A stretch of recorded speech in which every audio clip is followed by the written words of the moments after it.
Hello and welcome to Coffee with Candice. I'm your host, Candice Mama. Today's conversation is sure to challenge your thinking. I speak to Candice Horbacz, or better known as Eva Lovia. She is one of the biggest adult entertainers in the world. She also runs a business, she's a social influencer, and she holds her BA in psychology degree. This conversation, I'm sure, is going to be a riveting one. So please do listen and let me know what you think. As usual, please like, share, and subscribe. And without further ado, here's Candice. I'm so excited to be speaking to you. And I know you're so busy. You're raising your gorgeous son. You're running a business. You're entertaining the world. I mean, the fact that you took time to speak to me, I'm like, thank you. Oh no, thank you for having me on your platform. Are you kidding? It's great. Oh no, I've been so looking forward to this because when we spoke the last time, I was on your platform, as you said, and it was all about like my story, my sharing, and so on. And I just knew at that moment that there was so much I wanted to ask you and talk to you about. And I thought, Mhm. you know what? I think my listeners would benefit tremendously from this. And so selfishly, I asked you to come here. No, of course. I'm more than happy to be here. Yeah, our podcast was great. I felt the same way. Like I could talk to you for hours. Oh, good, good. And speaking about talking for hours, we don't have hours. I want us to Right. get into it. I already started it and I told everyone, you run a business, you're an adult entertainer, one of the best in the world, I should put in. And you also have your BA in psychology. So this is a very mixed bag of a human being in front of me. So do you want to start Yes. at the beginning? Like, how did you grow up and how did you get to this point? So I feel like I, at a very young age, have always been curious when it came to sexuality and just like that expression and the freedom of expression. And I've always paid attention to women that kind of took control of it. Like I grew up watching like Pamela Anderson and Carmen Electra and, the bunnies that were at the mansion. And I just like found that world so fascinating. Um, I had a bit of a turbulent childhood. My parents divorced at a young age. There was a lot of abuse. There was a lot of just absentees from both of them. So we kind of had to grow up like very early. I had a boyfriend for way too long at way too young of an age, and it kind of like stifled my independence and my growth. And I feel like when I finally rid myself of that relationship, because it wasn't really serving me in the healthiest way either, that's when I kind of started looking into joining the adult industry. I was in school at the time as well.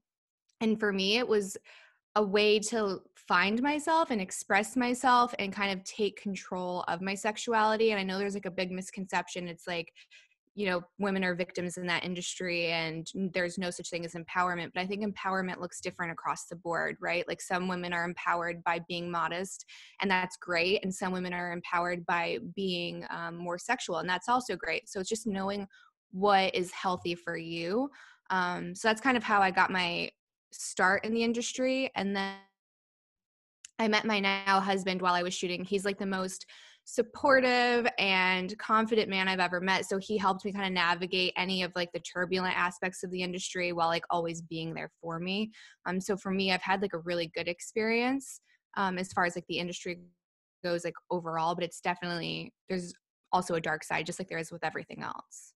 Yeah, I like the fact that you already started us by saying, you had a choice in this matter. You decided it was something that was within you that you thought, this is something, a career path I'm looking at pursuing, and these are the avenues I can take to pursue it. Because I think there is this big idea around every single woman in the industry, and I don't want to discredit those who have actually been victimized and pushed in, but there are others who really just want to be in the industry.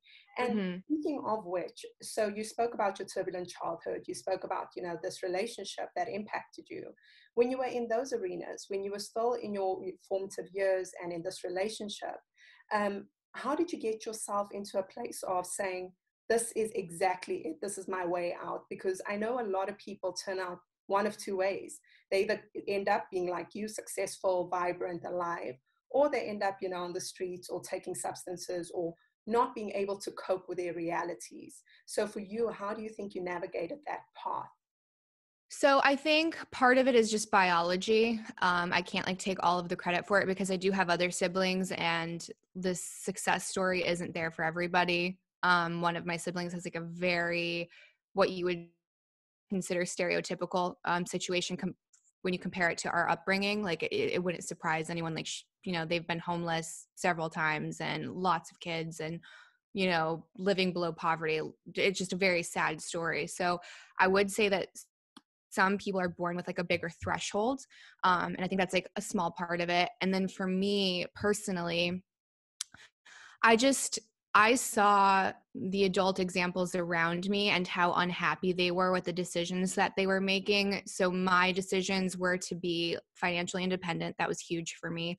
I never wanted to rely on anyone else because money is power when it comes to a relationship. So if you're completely dependent on someone financially, you don't have a voice. So I never wanted to rely on anyone for safety or security. So for that reason, like I had to be financially independent. um some of my role models were also like overly sexual, like sexualized, the way that they dressed and their demeanor. So for a long time I kind of shied away from that just out of like rebellion. Like I didn't want to be like that person, so I stifled my own growth, and because of that I had a lot of insecurities. So once like I kind of moved for university and like started to find myself was when I was like, okay, like this can be a healthy expression, and it is a very important part for everyone to kind of discover what that is for themselves. That's when I'm like, I'm just going to try this and see what happens. And I did a couple of scenes and I was like, this is where I'm supposed to be right now. And then I just never looked back. Oh, you said so many things that I think are so powerful for me. The first one is the financial power. And I Mm-hmm. think everything you just captured there, I think is so important because when you don't have I know people, we live in an age whereby there is almost, I think it's always been this way, but I find that the voice is getting louder now, where there's like this, I don't even know if it's like, an anger towards money or an anger towards abundance or an anger towards success, but it's there. Um, Mm-hmm. and the truth is, we live in a world whereby money is what gets you by. And if you are dependent on another individual, as you said, your voice cannot be heard. You always have to depend on what mood are they in, how they're going to get you. Like, do I get food this month? Don't I get food this month? And I think that's a really important thing. Now, coming Mm-hmm. into your, you're in university and you shot your first couple of scenes and you're like, this is it. How did Mm-hmm. that work? Was this like something that you went to go seek out? Did someone scout you? How exactly did that dynamic play out? So I had a similar start in the industry where, like you start with like webcamming because that's just from your house and it's like easy and it's by yourself and there's no like real big commitment. You can have like this false sense of anonymity. So usually a lot of girls get in that way. The dangerous part that happens is there's these like agents that are scouting these girls, right? And they're not reputable, they're not licensed, they're basically glorified pimps. So they find these girls that think that can make them a lot of money and they glamorize the industry and they're like, I'm going to fly you out, you're going to do all these scenes, you're going to be so famous, yada yada. So one of these men met me online and set up a couple scenes with a really big company down in Florida. So the good thing is the company he set me up with was a very good one. I had a great experience, it was legitimate, but then he started to kind of like, I caught him in lies. He tried getting me to work with like very sketchy companies, and I've never been a very agreeable person to my benefit. So when I start seeing things that kind of didn't sit well with me, I very quickly left that situation. And then just started being an independent like contractor for these companies. So I would just actively reach out, send pictures, give availability. And a lot of that is usually all you need to do. Unfortunately, sometimes because you can be 18, which I think is a little too young to be in the industry, you're a little bit naive and a little bit too trusting. And then sometimes like these men take advantage and they're like, well, you need to like test the scene with me. Like that's never a thing. So if anyone ever, like if you're listening and you're in the industry, you're thinking about it, like that's not a thing. So you never have to get physical with anybody for a scene. Like that's not professional. Like it doesn't seem like the most professional industry, but it's a multi-billion-dollar industry and there are professionals in it. So you just have to navigate it very carefully. Hmm. It's so interesting because I think the scene that you just painted, I think is how almost everyone believes the industry runs, right? That these Mm-hmm. men kind of, almost groom these young girls into the industry. And I actually very much agree with you that 18 is too young. And Yeah, I always say this to people. I'm like, I don't care like what someone chooses to do for a living. I just want them to be in the right frame of mind and be doing it for the right reasons. Because absolutely. I think right now, and I want your opinion on this actually, a lot of young girls are, of course, because of COVID, everyone's at home, people are losing jobs, etc. A lot of young girls, 18, 17, 18, 19, in that age range, when you don't know yourself, you don't actually know if you want to be on camera. You don't know what you like. You don't know what you don't like. You haven't been around long enough, right? And Mhm. discovered a platform like OnlyFans. And they're like, oh, Mhm. I'm just going to put this stuff out there and make a little bit of money. What do you think about that? Like, what's your opinion on it? I my advice is don't do it. So a lot of people would think I'm a hypocrite because I, like you said, I am one of the top performers in the industry worldwide, period. So like, they'll be like, how dare she, like she's successful. I'm the exception and not the rule when it comes to the industry. So there are great success stories. There's very business minded men and women that turn this into a brand and a platform for other things. But if you're doing it just to pay bills, it's not worth it. There is so much societal fallout that you have to deal with. And there's family fallout. And it just, whatever money you make, you're going to lose in the future if you aren't an entrepreneur and if you don't plan on making it like your career or a platform for you to build something else on your own. Like, I can never go be a teacher. I can never go work at an insurance agency, like whatever, like these very normal careers that people do, like I wouldn't be hired, right? So I have to firmly believe that I'm going to be able to like make this a long-term path for myself. When I got into the industry, I was in my 20s and I still didn't know how hard it was going to hit me. Like, it's affected my husband's career and he's not even in the industry. So it's affected my mom's career and she's obviously like, she doesn't participate at all in any aspect of my decision making. So you just have to know, like, people think that there is going to be anonymity and that if I create a fake name or OnlyFans, you can't search. Like, I promise you, if there's a will, there's a way, and someone will find you and they will share it because that's what people do. So if you're going to do it, don't do it as a means to an end. Like, it has to be like your passion at the time, and then I fully support you. But there's other ways to make money, like get a second job, ask for help from like your circle. But I would say like just don't do it unless it's a career. Wow. And I think a Mhm. lot of people would say, like, how dare she? How dare she say Mhm. this? But I love that you pointed out that you are the exception. And that's Mhm. the truth. And you are one of the top grossing and you're one of the top performing stars in the industry. And that is not easy because I know I read a statistic somewhere which could be completely a little bit off, but like millions of girls go into this industry, right? They submit tapes or maybe they send a nude to the wrong guy or whatever it is. Like it ends up in the industry or in the porn world or the adult entertainment world. And a lot of girls think, oh, I'm going to take the small moment and I'm going to try and make it a career. And then they have to deal with societal fallout when it doesn't pan out because, like you said, you came in business minded, you came in very resolute, and you had a lot of, in some ways you could call it maybe luck because you're not an agreeable person, so you're like, no, I'm not doing that. Mhm.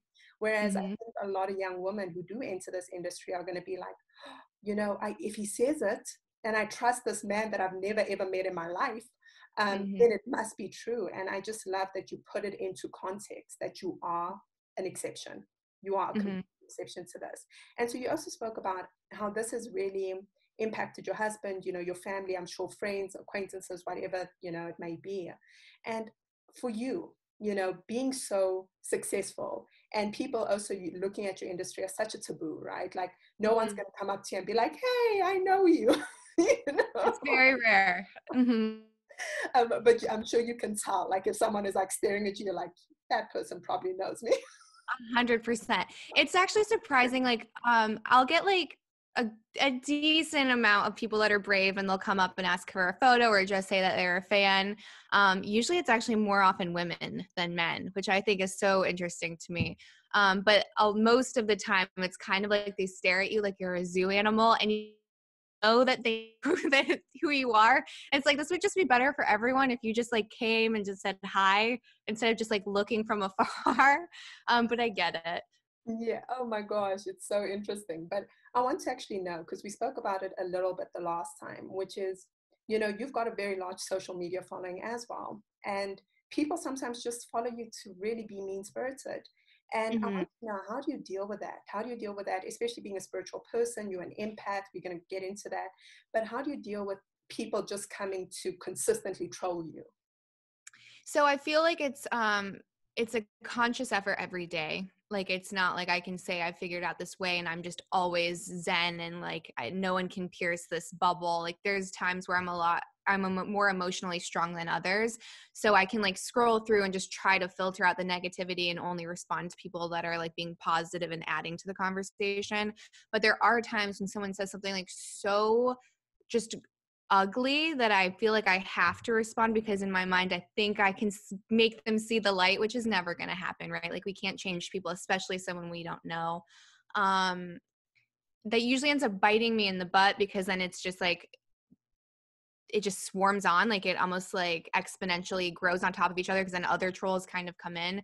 So I just try to say like none of these people know me, the one like truly know me, the ones that are giving me positive feedback or negative feedback. So I think the healthiest way to look at it is to not really let either affect you. Like don't let the positivity like blow up your ego, and then don't let the negativity like break you down. So if you let others define your character and like your self-worth, that's a very dangerous place to be. I think that you have to be in control of that and always like exploring who you are like internally, and then like the people that are closest to you and truly know like you and your soul. And that's the healthiest place to be. So we all get sucked in because we all want love and we all want praise, but it's very important to like kind of disconnect and then realize it's all fake, right? Like that, none of that is substance. And it's not to like say like I don't appreciate fans because obviously I do, but you can't let them shift your reality, if you will. Oof.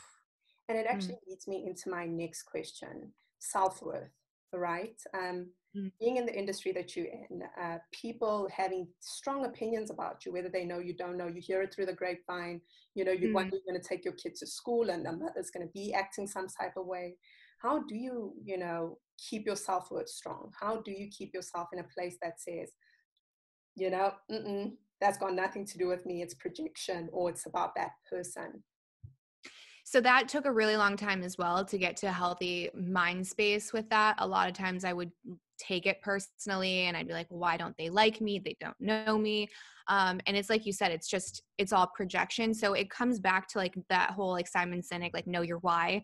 So I know my why. Like I know why I made the decisions that I made. I know who I am as a person. All these decisions like I made have been very thought out and with like good intention. I've never hurt anybody. I've never made decisions intentionally that have like affected other people in like such a way. Like everything has been thought out and with good intent. Someone thinks that I'm going to negatively affect their children. Well, they need to like kind of do some more introspection on themselves because I'm not like sitting here trying to recruit people to the industry. Like I just said, like don't do it, right? For most people, always say just don't do it. But I think we live in a culture where sexuality is so repressed that anyone that doesn't go along with that narrative is a threat to like their way of thinking and living. So I just try to like know that like tell myself I know it's not about me. Have like if anything just like a little bit of like sadness for them, right? Because like how where are they if emotionally if they're gonna let a complete stranger negatively affect their day. So I just try to like water off my back and not really let it affect me either way. Oh, and it is important. I think it's especially important the more you grow, right? And I don't Mhm. think it's just in the adult entertainment industry. I think it's in any industry where you become successful. You become Yeah. like a billboard, you become a bigger target for people. Because now, like when you respond, for example, going back to the earlier conversation, to like a troll, right? It's like Mhm. a lion barking at like a chihuahua. And then Mhm. everyone's like, oh, I got her attention. Yay. And so they Mhm. just pile it on. So there's nothing you can do right, or that's just going to be like, Right. it's just like, she responded. Yay.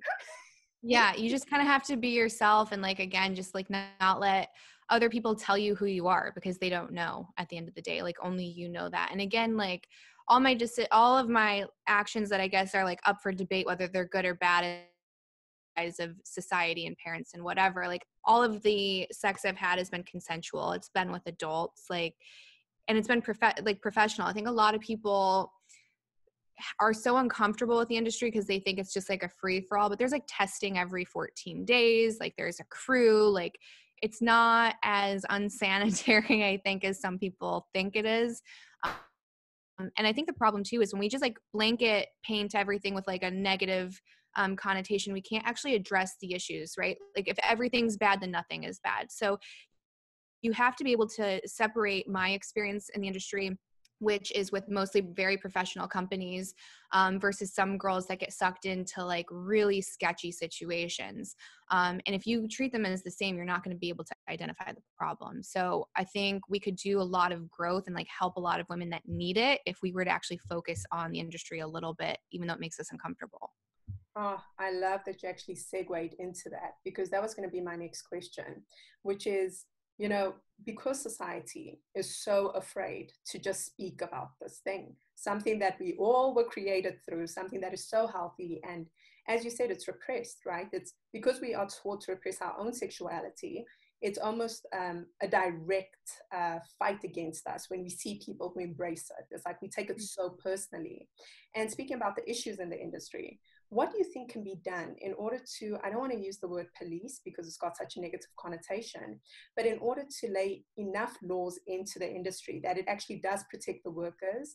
And because I've heard so many stories about a girl will, you know, make a company millions and she got paid like $3,000 once off, you know, so how? That Like, would be a lot.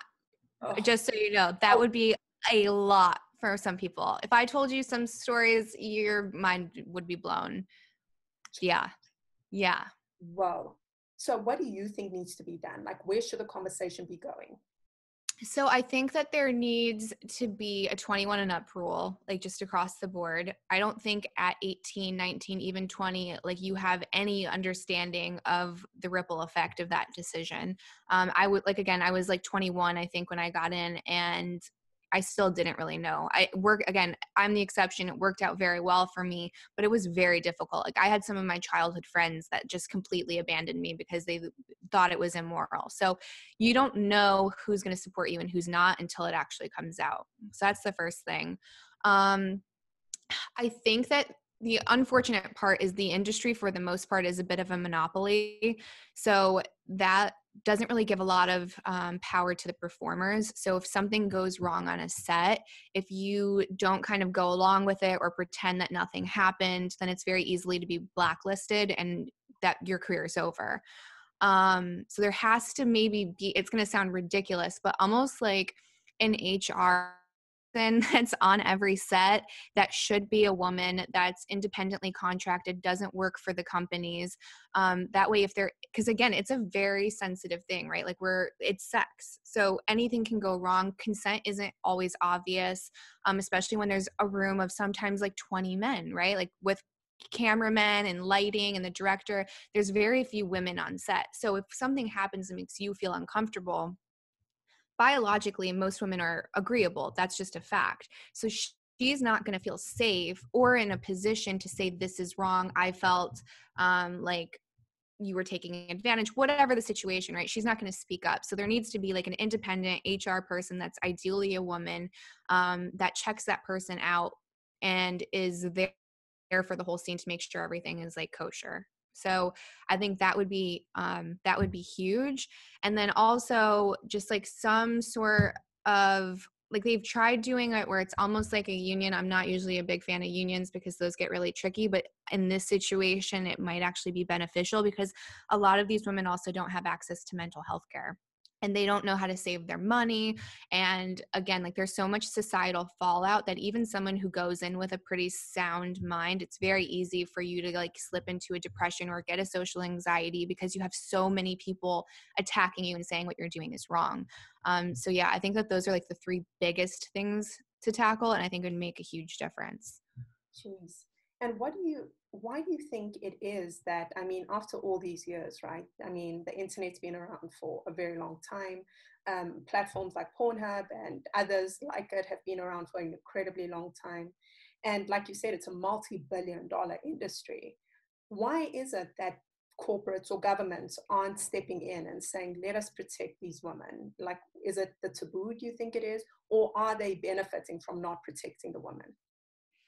So I think part of it's being taboo. I think part of it, it's going to sound bad, but I think a part of it is people just don't care about people in that industry. They just assume that they're from like a lower socioeconomic background, and that at the end of the day, there's other, there's other issues to tackle.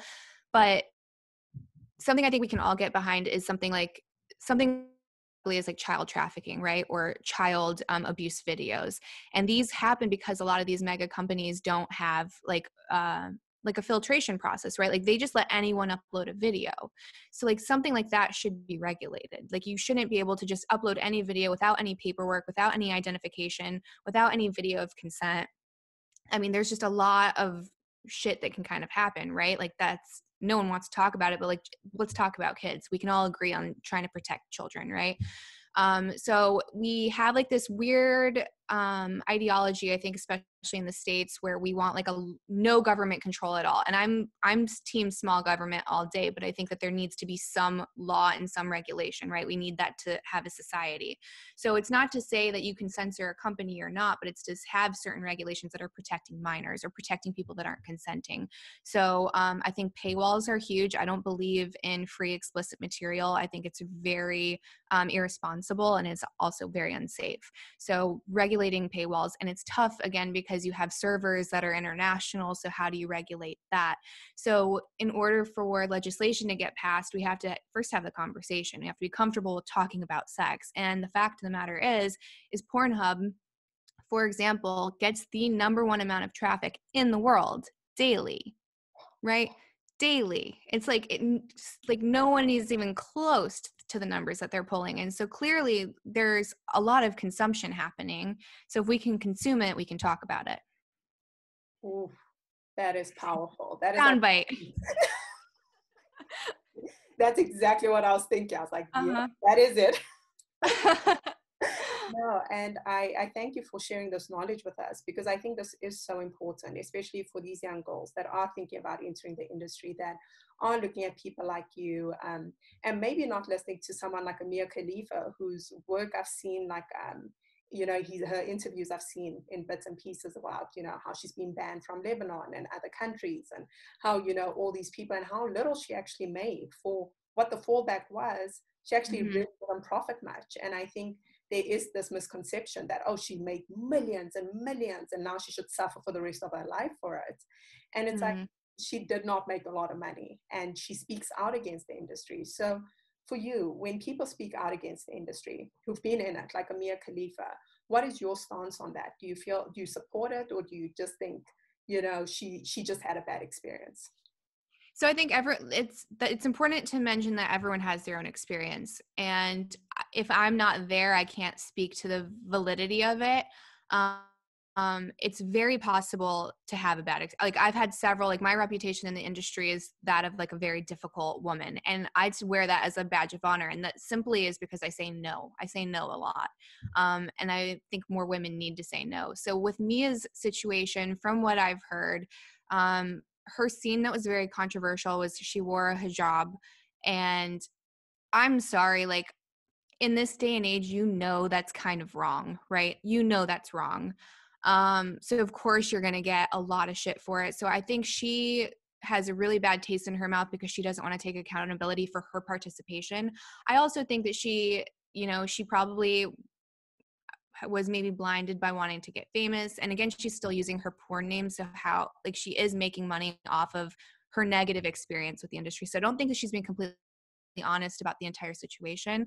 I think she said that like $3,000 for a scene. And again, that's very high. Like there's maybe 3 girls in the industry that can command that kind of price. So some girls are getting like, $600 a scene. And that's like average. It's crazy. So yeah, it's not a lot of money, but you can also dictate what you want. Like I've gotten paid 15 grand for a scene because I've asked for it. Do you know what I mean?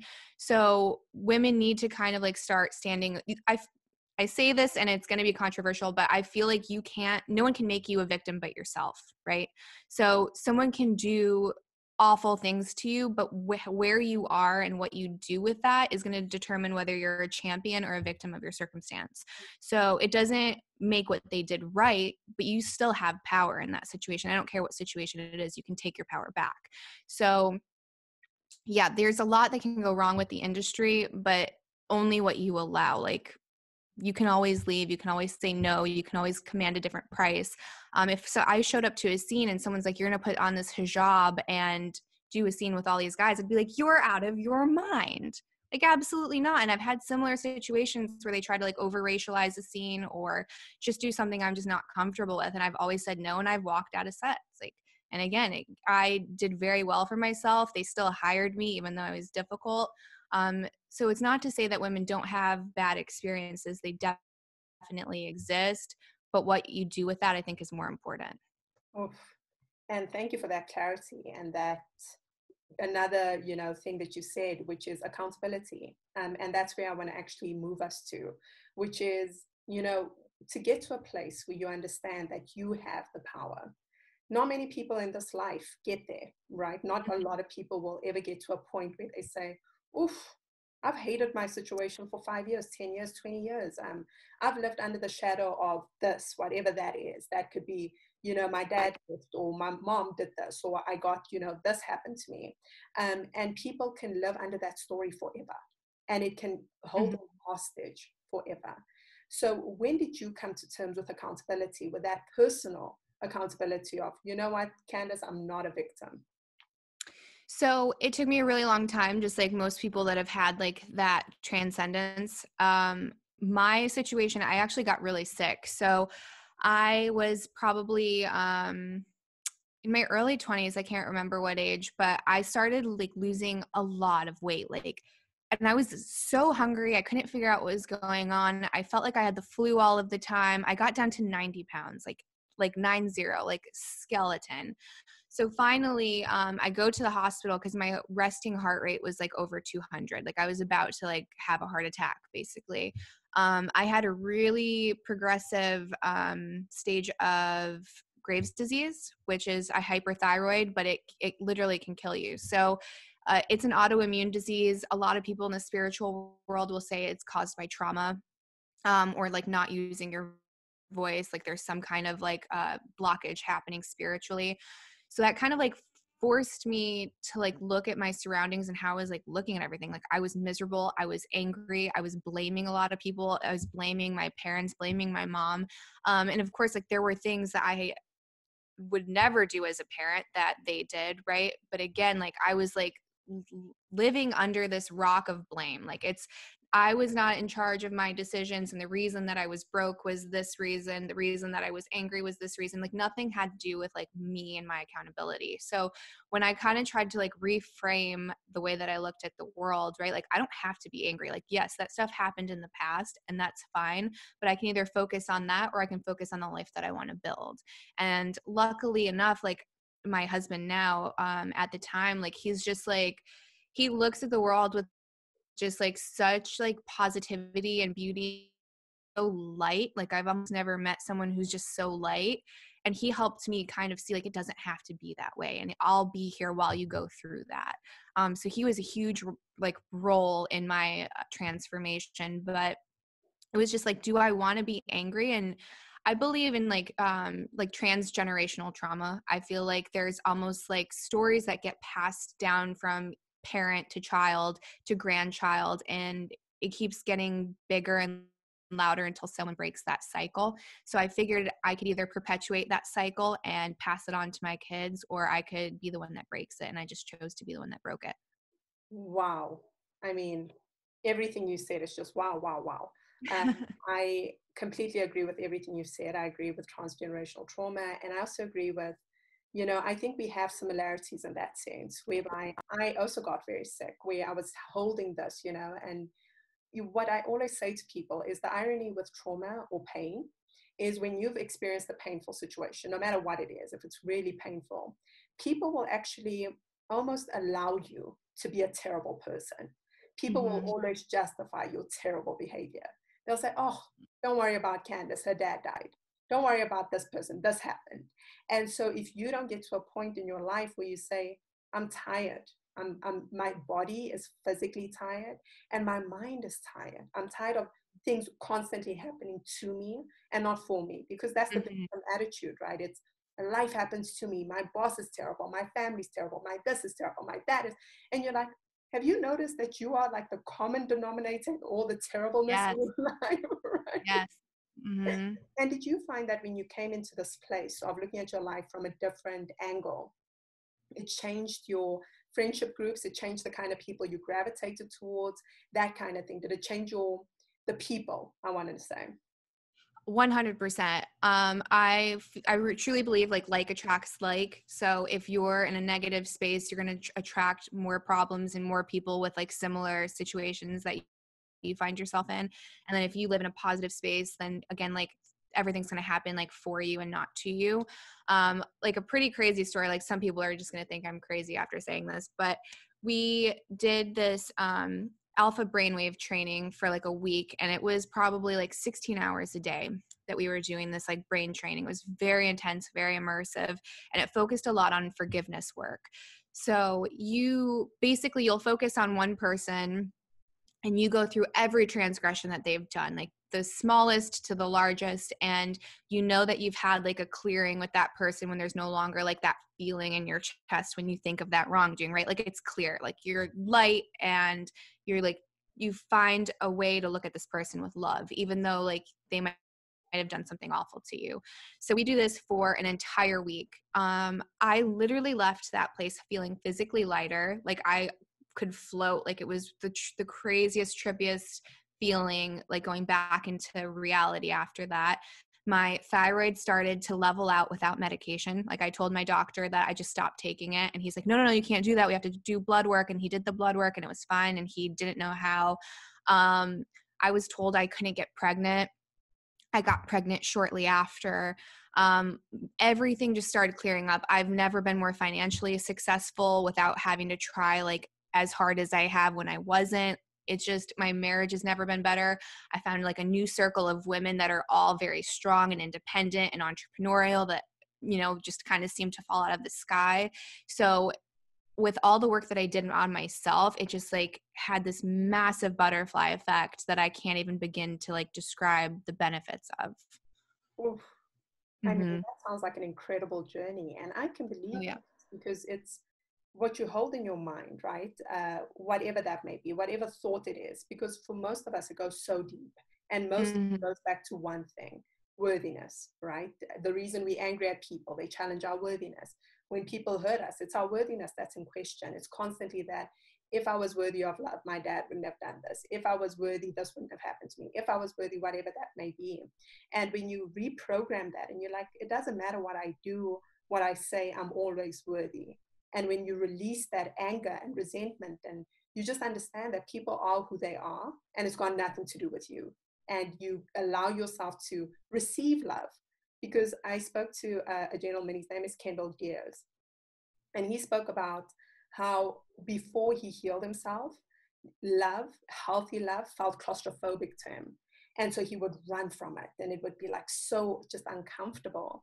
And so when you speak about this experience, I think it works. I think it's so, Mm-hmm. like, I mean, look at you doing your podcast, being successful, building your spiritual business. Speaking of which, what is your business centered on? What were you thinking when you created this new brand, this new business that's so centered on spirituality? So I was really nervous to kind of like dive into that because I knew what people were going to judge me for it and say I was unqualified, and be like, why does she think she's a philosopher? Which I don't. Definitely don't. Like I'm still very much learning everything there is to learn. I particularly focused on like a lot of spirituality. I even post it on like my other account that's mostly adult stuff because I'm trying to like sneak it in there a little bit. I think as a society, our attention has been focusing on like unhealthy things for a very long time. Like if you post a picture of your butt on Instagram, it's going to get 100 times more likes than if you post something that's going to be, maybe self-improvement content or spirituality based, whatever it is. And that's not to say like, go ahead, go enjoy like your butts and your fast cars and whatever pages that are like superficially feeding you, that's great. But you also need to like feed the substance, right? Like you need to give your body substance. So for me, spirituality has had such a big impact on my life.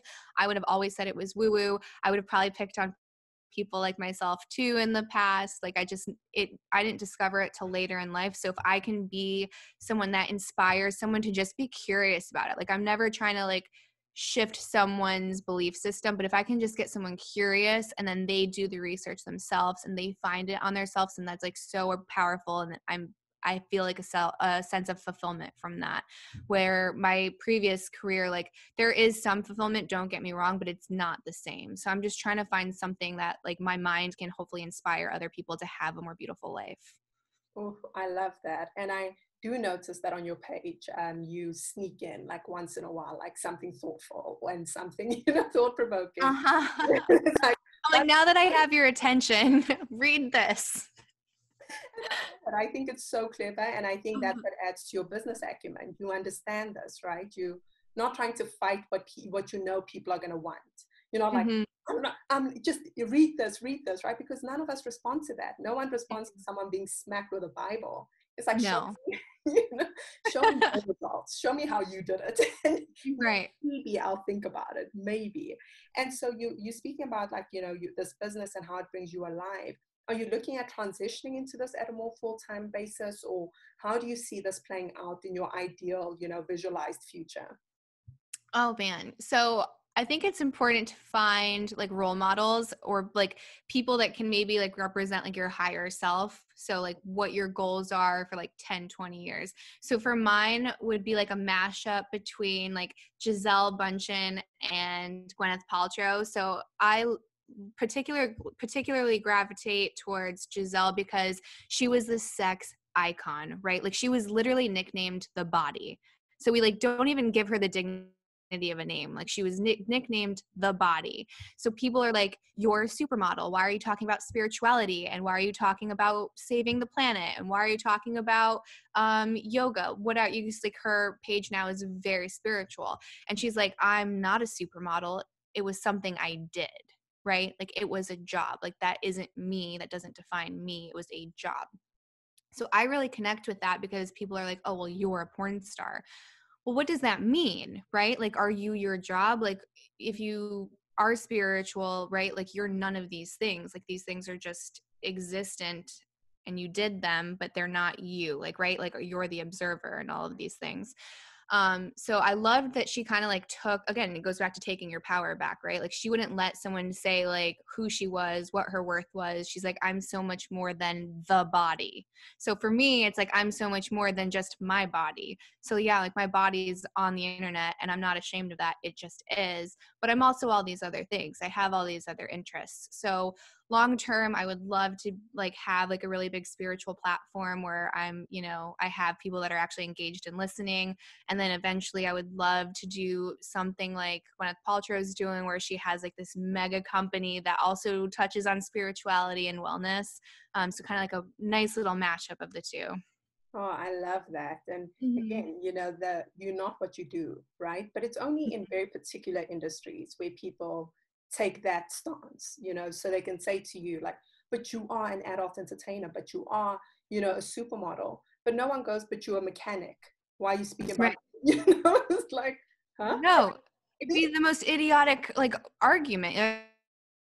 What does that have to do with the conversation? It has nothing to do with the conversation.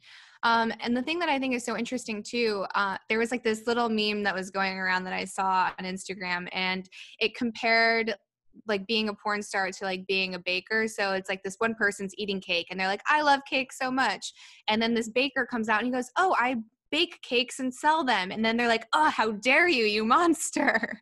And it's like the same thing, right? Like you have sex and you enjoy sex, that's most people, but because I'm including money in the equation, all of a sudden it's like, whoa, pump the brakes, we're not okay with this anymore, don't cross the line right here, right? Like stay in your bubble. So I find that to be so interesting. And it feeds into, I think for me, what I find very fascinating is whenever you speak about topics of sexuality, as a woman, as a young woman, whatever woman you are, and people come at you and they attack you and they're like, no, but that is da da da da. I'm always like, so you don't have sex? Is that what Mhm. you're telling me? And they're like, no, but you're not allowed to speak about it. I'm like, who said? Patriarchy? Is that what you're supporting? And these are like the staunchest feminists, right? These are people who, I'm a feminist, I will fight for feminine right, and like anything female empowerment. And then at the same time, turn around and treat people who are in any form of adult entertainment, whether it's, on film or they're choosing to do it, as escorts, whatever it is. I'm like, Mhm. but if this is a woman who is of her own volition, she's choosing and she's not being forced, she's not being pumped out, and she's saying, I want to do this, then why are Mhm. you judging? Because and I want to hear from your experience. Do you find that you judge more harshly by women? Because I find that when I engage in sexual conversation, it's women who are the worst. Men are like, okay, yeah, whatever, man, you do you. And women are like, you terrible human being. There's like so it's so confusing. Like I feel like feminism is just so unknown right now. Like no one has the same definition for what it is, right? It can mean something completely different to you, to me, to someone, that's on social media. Like no one's going to completely agree on what that means. So some women think that women in my line of industry were perpetuating like the over sexualization of our of the women gender, and we're just falling into these gender norms and we're actually powerless. And I think that's a bunch of nonsense. And then there's other women that they feel like when you are more sexual and you're more open with your sexuality, it makes them kind of invalidated if they're also not that. So it's almost like if I'm living over here, then it's me saying that by you being over there that you're wrong. And it's not, right? Like I said, like two things can be true at once, right? Like you can feel empowered in being a virgin and waiting till you're married and being, completely modestly dressed. And you can be empowered if you're sexually open and you want to go have sex with a different guy every night, and that's your prerogative, right? It's whatever your healthy boundaries are. And I think a lot of it too is a threat. For some reason, women think that because some women are more sexually open, that they're gonna like steal their man or their partner, whatever. And that's like not really how it works, right? Like I still have like my own moral compass. Like I'm not gonna sleep with a married man. Like I'm not gonna sleep with someone who's spoken for lack of better words. That's just not in my wheelhouse, right? And if someone's going to cheat, they're going to cheat. And it doesn't have to do with that woman over there. It has to do with your partner. And then rather than wanting to face the lack of trust that you have in your relationship, which is what's actually happening, you want to put that blame somewhere else because that's more comfortable, because that's not poking holes at your foundation of a relationship. So I think you need to focus on like, where is this feeling coming from? Why do I feel threatened? And it's going to have nothing to do with that other woman. It's going to have to do with your relationship. Oof. I think a lot of people are going to be triggered by that. I think so too. But you know what? If you're feeling something, then that means that there's some truth there, right? And the best thing you can do is accept that feeling and address that feeling. And then you'll be a better couple for it, right? So if you explore these vulnerabilities, then you can make them stronger. But if you just ignore them, it's not going to make them go away. If anything, it just makes them get bigger, in my Oh, opinion. I love it. I love it. How do you stay so grounded, Candice? Because I love speaking to you because you are someone who's just so incredibly grounded in yourself, in your life. And I love that. So what are some of the practices you incorporate into your life that just keep you so like, uh, Thank you so much. That's such a compliment coming from you. I would say the biggest things for me, people are gonna be like, "Who's this girl?" We have a shaman, so we see him like once a month, and he just helps us with like a lot of meditative practices. To me, that's like so therapeutic. We just had a girls like moon party, and we rented out a salt cave, and we did like an hour-long meditation there. Meditating is really, really powerful to me. Reading and like following people that I guess are telling truths and exploring curious topics. So trying not to get sucked in by anything that's like too polarizing, which is knowing my thresholds. So I know if I'm on social media for too long, it's going to be physically draining. And then I'm going to actually start seeing things in a more negative frame. So like, I'll be like, that person's a dick. Why are they doing that? I'm angry. Like, I'm like, wait, this isn't me. So also like taking time away from screens, and working out. Like working out is huge for me. If I don't move every single day, like I get like a buildup of energy, and then I am more likely to like not be in such a pleasant mood. So like meditation, movement, and being like really conscious of what you're absorbing as far as like materials go.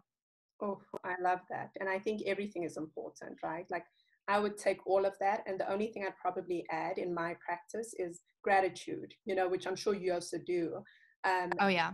it's like, it's so important because like you're saying, when you log onto social media, if you don't know your threshold, which many people aren't aware of, you Mm-hmm. will start scrolling and being like, oh, why does she have a six pack? Oh, why is this person in Bali?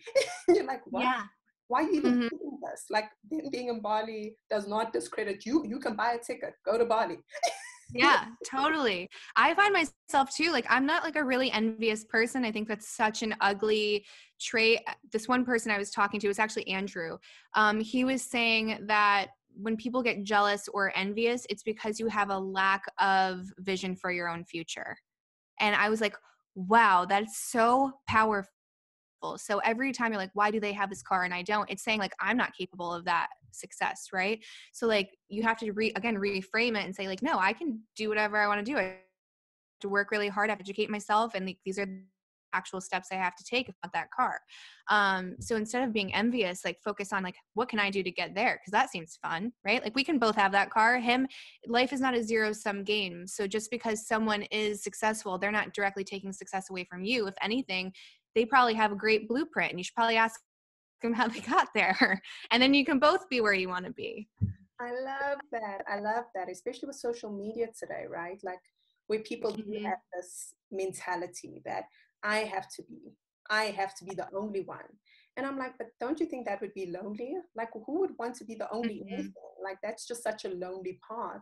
Whereas if you can Mm-hmm. contribute to someone else being better, shifting their perspective, like you doing, and using your page to do that, and you'll post about numerology or you'll post about whatever spiritual practice, and it may not reach everyone, but when it Mm-hmm. reaches the right person, isn't that the most fulfilling part? Because that person is so much better because you posted that, right? And it's such a, we're living in a very interesting time, I'll put it that way, very interesting. Yes, I hope everyone's journaling, because your grandkids and great grandkids are going to want to learn firsthand from your experience. They're not going to believe any of it. None of it, none of it. And Candice, I hate to close this because, like I say, I could speak to you forever. But if you could go back to 18-year-old you and you could tell yourself anything, what would you say? Everything is going to be just fine. I know it's either like really cheesy or like really sad, but yeah, I think I had a lot of anxiety, and I had a lot of like low self-worth and self-evaluation, and I just thought the future was going to be not very great for me. So yeah, that's what I would have said to little young me. Oh, I love it. And I think everything went more than fine. Yes, doing great. Oh, Candice, thank you so much again for taking time out of your day and your busy life to speak to me. It has been such a privilege and just so informative. Well, thank you for having me. I had a great time. I loved this conversation. I'm so grateful to Candice for not only sharing of herself so vulnerably, but for also showing us that not everyone's experience is the same. If you've taken away anything from this episode, please be sure to comment with your favorite quote. I had so many. And as usual, if you like this episode, please like, share, and subscribe, and I'll see you soon.